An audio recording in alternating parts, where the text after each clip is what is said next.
15 para as 4 da tarde, estamos ao vivo até às 5h30. Este é o Poder Expresso, nosso encontro aqui no SBT News, sempre às 3h30. A gente te dá um briefing, te fala tudo o que aconteceu até aquele horário, ao longo do dia, as primeiras horas da tarde, aqui no centro dos debates do poder no Brasil. A gente está aqui em Brasília, te passando a informação apurada, mastigada, matéria-prima para você formular o seu juízo de valor sobre os assuntos que estão fervilhando por aqui. E a gente quer saber se Lula acerta ao defender a soberania brasileira e criticar Donald Trump. Responda a nossa enquete, sim ou não, participe com a gente. Muito obrigado pela sua audiência, pela sua participação, pela sua presença aqui. Se você não é inscrito no nosso canal do SBT News, se inscreva agora, ative o sininho, fique por dentro das notificações, mande essa transmissão, essa edição para os seus amigos, os seus familiares. Vamos ampliar esse debate, mostrar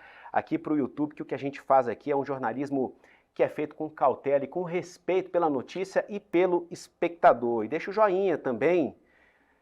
Olha, vamos conversar agora com Leandro Gabiati, cientista político, doutor em ciência política pela Universidade de Brasília. A gente vai conversar também com Alexandre Fermanian, especialista em economia internacional, mestre em economia pela Universidade Federal do Ceará e doutor em relações internacionais pela Universidade de Lisboa, Portugal. Leandro, bem-vindo, boa tarde. Grande Jesus, boa tarde, um prazer estar com vocês aqui no Poder Expresso. Desculpe a voz, a garganta aqui está tomada, a seca e o calor aqui em Brasília não perdoam. Faz parte, todos nós, meu amigo. Alexandre, bem-vindo, boa tarde. Ô, Jesus, prazer revê-lo, prazer, Leandro, bom estar com vocês. Para a gente dar o pontapé aqui nessa conversa, vamos ouvir o que disse Lula. Ele citou a viagem do vice-presidente Geraldo Alckmin ao México, disse que vai ao país lutar contra o tarifaço. Vamos dar o pontapé inicial na tela do Poder Expresso. Depois eu sei que o companheiro Alckmin vai fazer uma viagem muito importante, eu considero uma grande viagem para o México, a pedido da presidenta Cláudia, aceitando o oferecimento meu. Depois da taxação dos Estados Unidos, eu conversei com a Cláudia e disse para ela que eu ia mandar o meu vice-presidente da República e alguns ministros e empresários para que a gente possa descobrir o potencial de relação que tem entre México e Brasil. Então, isso vai ser uma viagem muito importante e eu estou muito certo, Alckmin, que será uma viagem de sucesso. Aqui tem pauta para a gente abordar essa fala do ponto de vista da economia, do ponto de vista da política, né, do xadrez político. Começando com você, Leandro, como você avalia essa postura do presidente Lula, com o bonezinho, falando ali na mesma língua de Donald Trump, defendendo, de certa forma, o nacionalismo, usando isso como estratégia e, indiscutivelmente, já mirando 2026? Vamos lá. Eu abordaria a questão a partir de dois pontos de vista. O primeiro é, o governo Lula, conceitualmente, ele está correto em não se submeter ou em criticar as medidas que o governo dos Estados Unidos está impondo ao Brasil, ok? Logicamente, é uma questão de soberania a ser respeitada. Acho que é um discurso que acaba sendo até, ou uma postura que acaba sendo até unânime, e a gente observa, inclusive, nas pesquisas de opinião, como essa postura do governo acabou tendo resultados positivos. Agora, o outro lado, que tem a ver mais com a forma que o presidente Lula tem expressado essa posição conceitual, e que, às vezes, você sabe, quando a gente faz análise política disso, a gente um pouco se coloca no papel do assessor do príncipe, né? Tem o livro do Maquiavel, justamente o príncipe, e o Maquiavel né, justamente ele ocupa esse lugar de assessor, né? E aqui, se eu estivesse no Planalto, eu me permitiria, obviamente, se tivesse essa liberdade do presidente, eu diria para ele que talvez essa forma não é a adequada. esses videozinhos que o presidente Lula coloca nas redes sociais, um pouco jocosos, um pouco assim, né, provocativos, chamando o presidente Trump a conhecer o Brasil, convidando ele para comer, né, jabuticaba e coisas do tipo. A gente sabe que o presidente Trump é alguém muito visceral, muito frontal, que não gosta de provocação. Então, insisto, conceitualmente o posicionamento do governo está correto. Talvez a forma deveria ser um pouco mais ponderada, né? E não cair tanto nesse jogo de provocações que eventualmente pode ter algum desdobramento negativo para o Brasil, para a economia e para a população. Alexandre, desdobramento negativo para a economia, como os mercados costumam reagir a esse tipo de provocação? Temem uma reação muito dura, muito incisiva de um presidente como o Leandro classificou mais visceral como Donald Trump? O que esse tipo de embate, ainda que de forma mais subliminal ou não, depende da interpretação, pode causar de impacto, de consequência nos mercados e os números, os indicadores da nossa economia?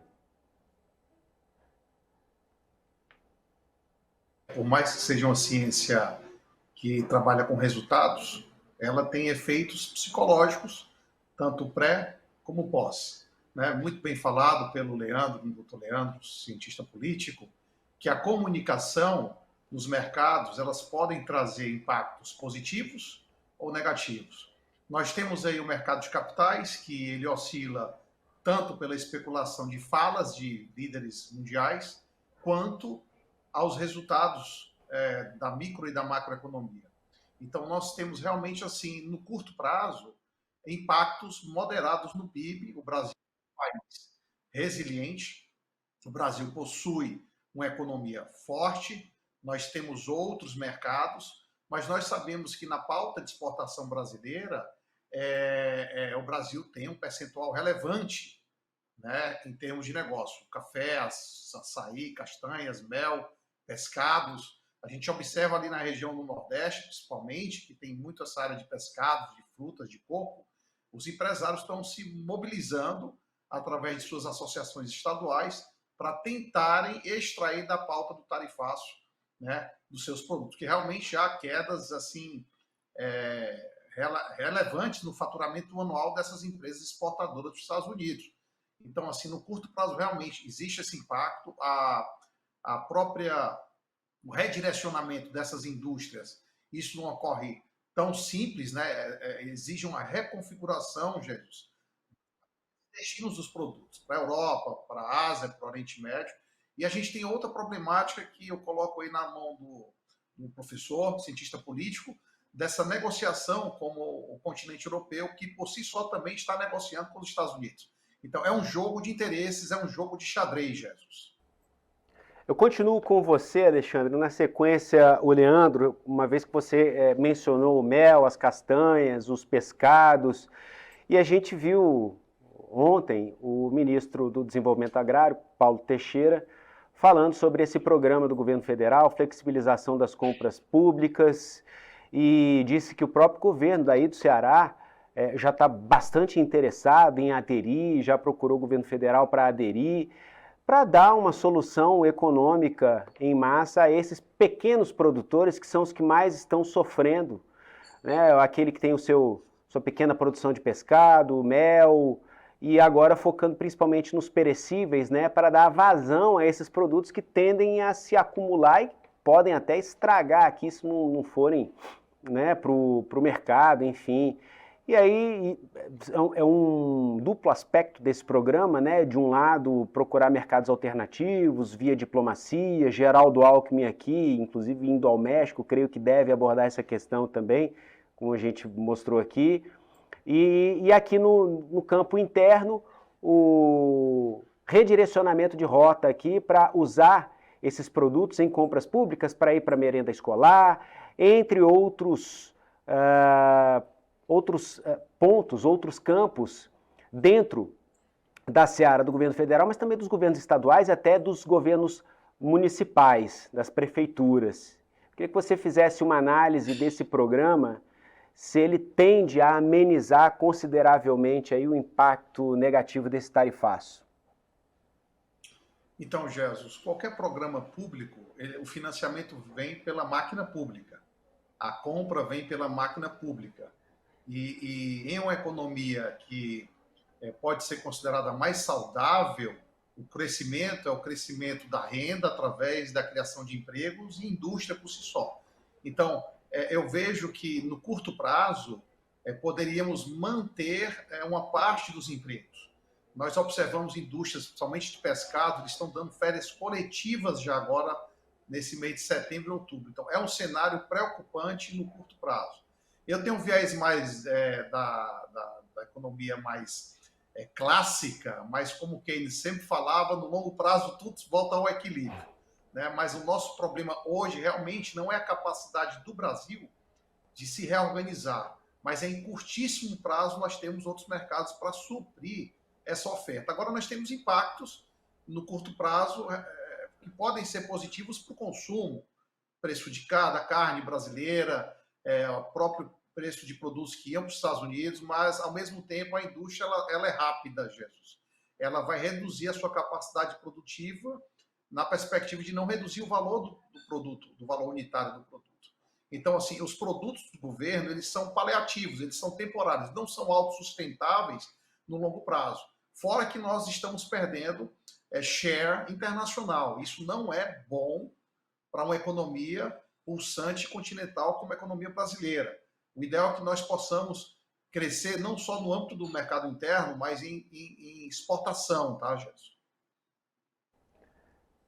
Leandro, como você avalia a forma como o governo federal vem lidando com a questão do tarifaço? A gente vê, nessa mesma medida, o ministro Paulo Teixeira do Desenvolvimento Agrário, né, buscando escoar esses produtos que vão se acumulando por aqui, em conjunto com o Ministério da Agricultura, Pecuária e Abastecimento, o ministro Carlos Fávaro, várias pastas envolvidas. Geraldo Alckmin, ele tem exercido um duplo papel de fato de representante da presidência, vice-presidente / ministro Desenvolvimento, Indústria e Comércio, né? E como você avalia a atuação do corpo técnico do governo Lula como um todo, inclusive no campo da diplomacia, para debelar essa crise? Vamos lá, eu acho que a gente tem a sorte de ter economistas como o Alexandre aqui, que trazem informações importantes para a gente entender a dimensão do problema que o governo brasileiro e que os produtores, exportadores brasileiros têm.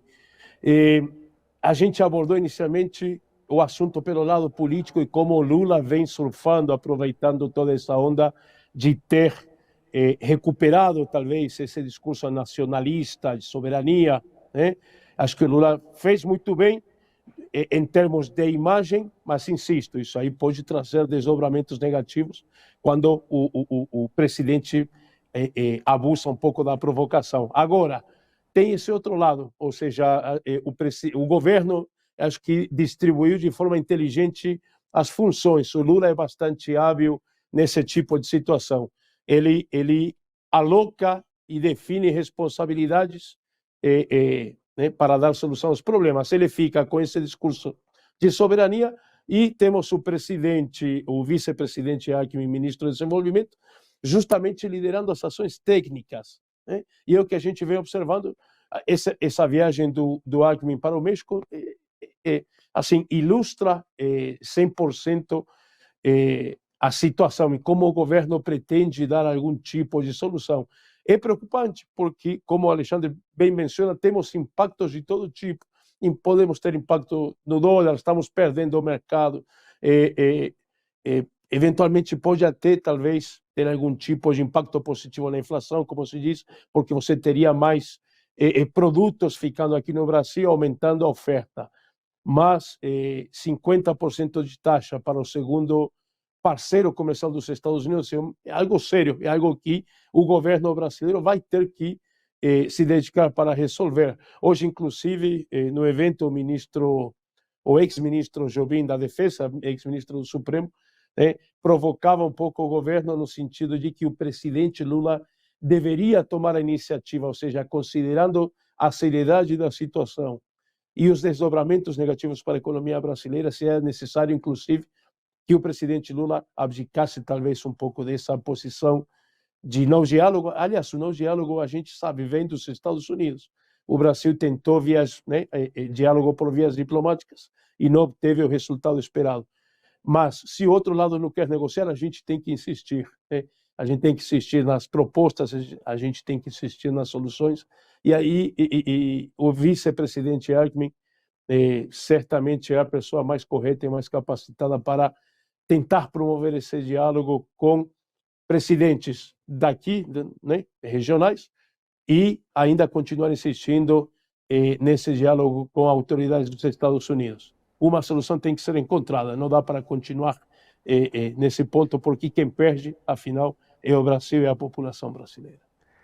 Vamos ouvir mais um trechinho que a gente separou para a nossa audiência aqui, da fala do presidente Lula, do discurso dele hoje na reunião interministerial. O presidente Lula disse que os Estados Unidos atuam como se fossem... Os Estados Unidos não, né? Donald Trump atua como se fosse o imperador do mundo, reiterou a soberania brasileira. Vamos ouvir o que disse o presidente Lula? E tem a questão da última novidade, que é a posição do governo dos Estados Unidos, que tem agido como se fosse o imperador do planeta Terra. Ou seja, é uma coisa descabida, porque eu não vou repetir aqui o que eu já falei sobre o Brasil, mas ele continua fazendo ameaças ao mundo inteiro. Agora, ontem à noite, às 9 horas da noite, ele publicou no Twitter dele, ou no portal dele, não sei, uma nota ameaçando outra vez que quem mexer com as big techs deles vai sofrer as consequências. E ameaça qualquer país. As big techs são um patrimônio americano e que ele não aceita que ninguém mexa.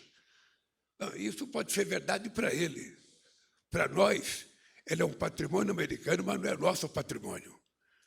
Nós somos um país soberano, nós temos uma Constituição, nós temos uma legislação, e quem quiser entrar nesses 8,5 milhões de quilômetros quadrados, no nosso espaço aéreo, no nosso espaço marítimo, nas nossas florestas, tem que prestar contas à nossa Constituição e à nossa legislação. É assim que tem que ser para que a gente possa construir e fortalecer esse mundo democrático, multilateralista, que o Brasil faz questão de defender. Esses são assuntos importantes que estão na pauta. Eu quero comunicar à imprensa que esse homem aqui, aquele homem ali que é o Haddad, e aquele ali que é Mauro Vieira, estão 24 horas por dia à disposição de negociar com quem quer que seja o assunto que for, sobretudo na questão comercial. Estamos dispostos a sentar na mesa em igualdade de condições. O que não estamos dispostos é sermos tratados como se fossem subalternos. Isso nós não aceitamos. De ninguém. De ninguém. É importante saber que o nosso compromisso é com o povo brasileiro. Alexandre, os Estados Unidos são os imperadores do mundo quando a gente fala de influência na economia internacional?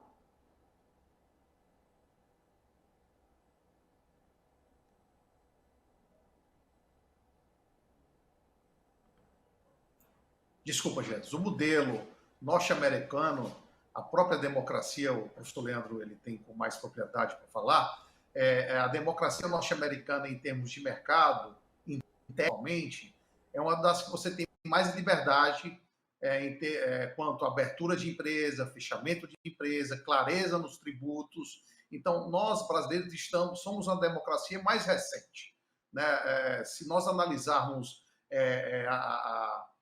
os custos operacionais de termos empresas no Brasil, ainda é muito aquém comparado à Coreia do Sul, Estados Unidos, outros países que possuem um modelo de liberdade econômica mais democrático, né? Mais leve, digamos assim, em termos de carga tributária. Eu creio que um dos soft powers norte-americano é economia. Hoje nós, quando falamos de soberania, a soberania não diz respeito só a tratados ou contratos jurídicos de um país. A economia é um assunto que diz respeito à soberania internacional também. Então, você tem um país que tem uma economia extremamente sólida, né? Eu creio que os produtos brasileiros hoje, em termos de peso na balança de exportação norte-americana, não passa de 5%, então eles têm um poder de negociação muito forte. Agora, seguindo as palavras do professor Leandro, a forma de o Trump tem uma personalidade completamente diferente da personalidade do Lula, né? São pessoas diferentes, com mentalidades diferentes, com backgrounds diferentes. O Lula veio de sindicato operário, né? Veio realmente assim de uma classe social muito simples, e o Trump sempre foi empresário. Então, realmente, assim, obter um diálogo entre duas personalidades com perfis bem diferentes não é tão simples, tá? Então, Leandro, Jesus, vamos lá. Temos um problema no mundo neste momento e provavelmente nas próximas décadas que tem a ver com o deterioro constante e acho que até quase chegando a uma inexistência de regras globais de governança.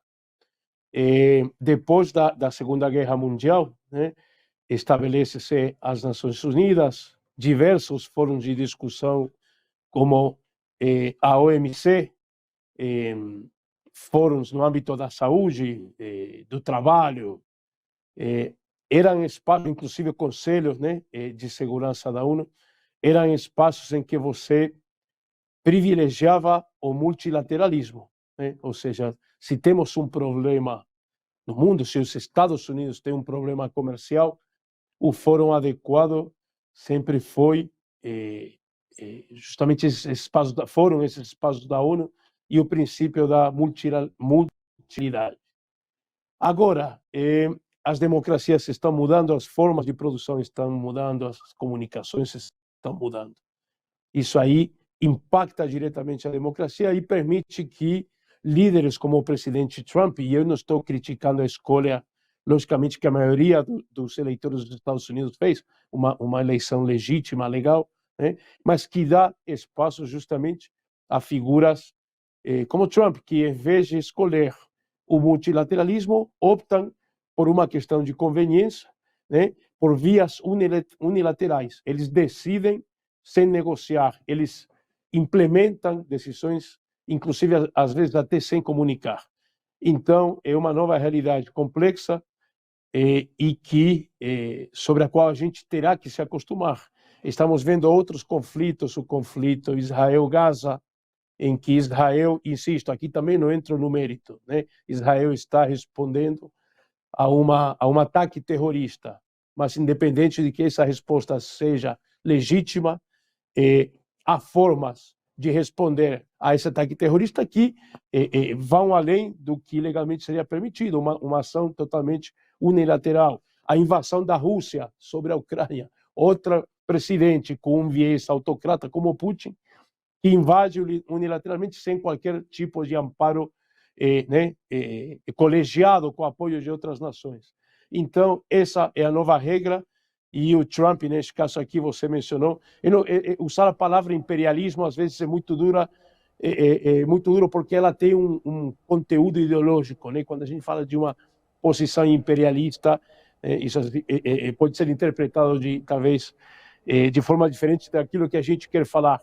Mas, em resumo, o Trump é uma pessoa que não gosta de negociar, que gosta de impor, que tem esse perfil político. Acho que todos nós sabíamos que o segundo governo Trump seria mais duro que o primeiro ainda. É o que a gente está observando agora. Resta ao Brasil, ao governo brasileiro, estar à altura, negociar e tentar resolver a situação, que é o que mais importa. Leandro Gabiati, cientista político, doutor em ciência política pela UNB, Universidade de Brasília. Alexandre Fermanian, especialista em economia internacional, mestre em economia pela Universidade Federal do Ceará e doutor em relações internacionais pela Universidade de Lisboa, Portugal. Eu agradeço demais pela presença de vocês. Leandro, até uma próxima. Abraço, um prazer estar contigo e com o professor Alexandre aqui. Abraço para todo mundo. Alexandre, obrigado pela presença.